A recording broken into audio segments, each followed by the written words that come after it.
This is the problem about oxygen, and it says a young male adult takes in about 5.0 times 10 to the negative 4 cubic meters of fresh air during a normal breath.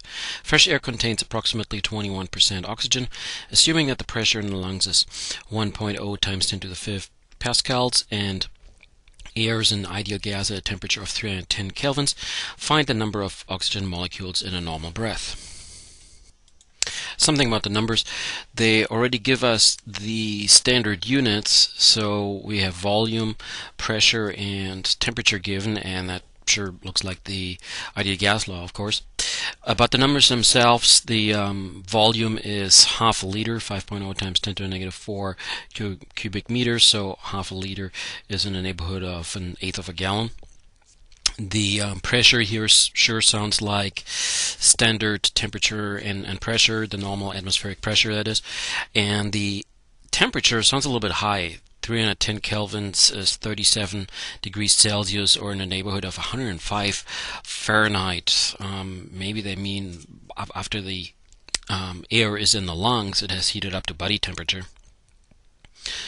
Even that sounds a little bit high. Well, it's in that neighborhood. So, anyway, maybe they should have used ambient pressure. Anyway, what they give us is the volume, they give us the pressure, they give us the temperature, and that, of course, then says the ideal gas law. They also give us the percent of oxygen that is in a normal breath.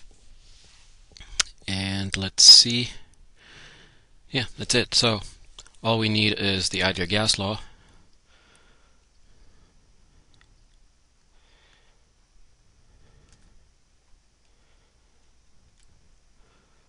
PV equals nRT.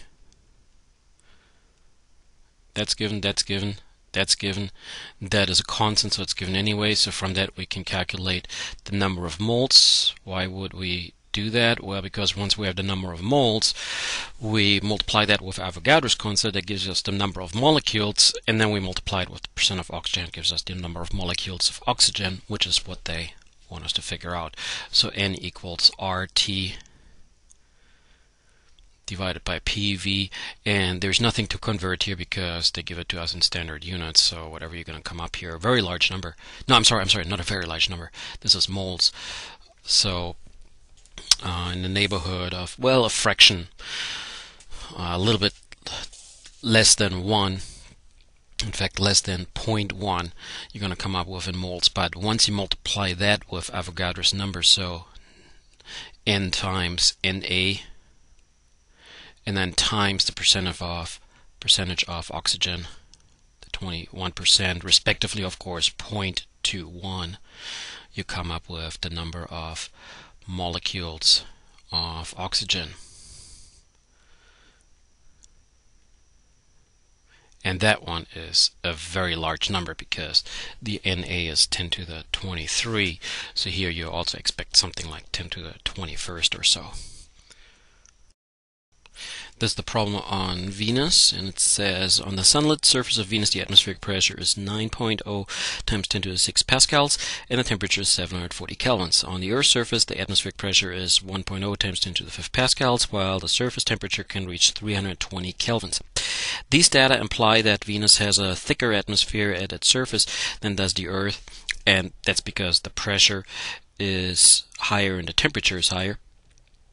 Actually, mostly because the pressure is higher than is the Earth, which means that the number of molecules per unit volume, N over V, is greater on the surface of Venus than on Earth. Find the ratio number of molecules over volume for Venus versus Earth.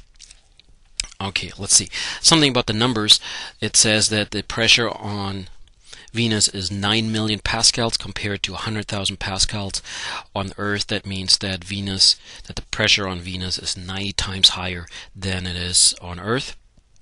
The temperature is 740 kelvins, which puts us in the neighborhood of some 700, no more than that, 900 Fahrenheit. So it's very hot, it's very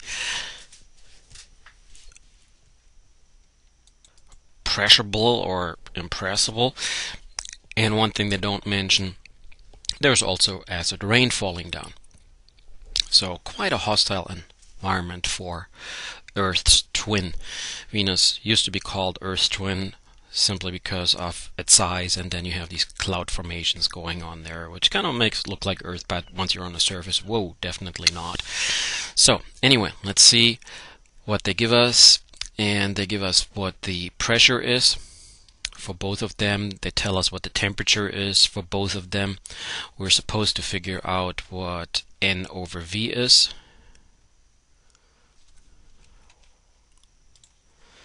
Respectively, the ratio between the two. So I'm going to make a question mark here.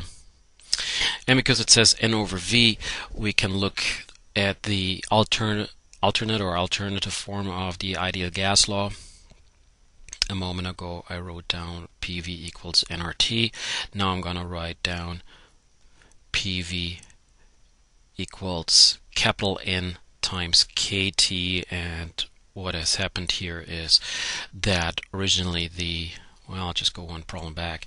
Originally, the number of moles times the ideal gas constant has been substituted by the number of molecules times the Boltzmann constant. It just happens, this K here just happens to have the same name, or for a name for the same physicist as the constant in the radiation law from the last chapter with the sigma, which was called the Stefan Boltzmann constant. This K here is a different one. It's just called Boltzmann constant. And when you look at how large it is, the 10 to the negative 3, that kind of sounds like it's almost a reciprocal of the Avogadro's constant.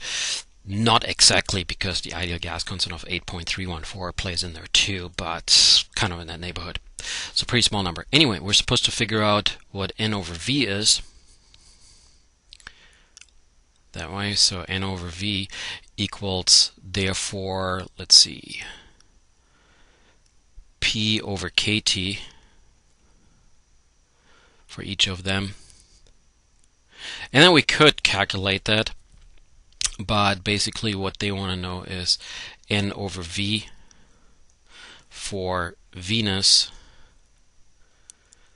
versus N over V for Earth.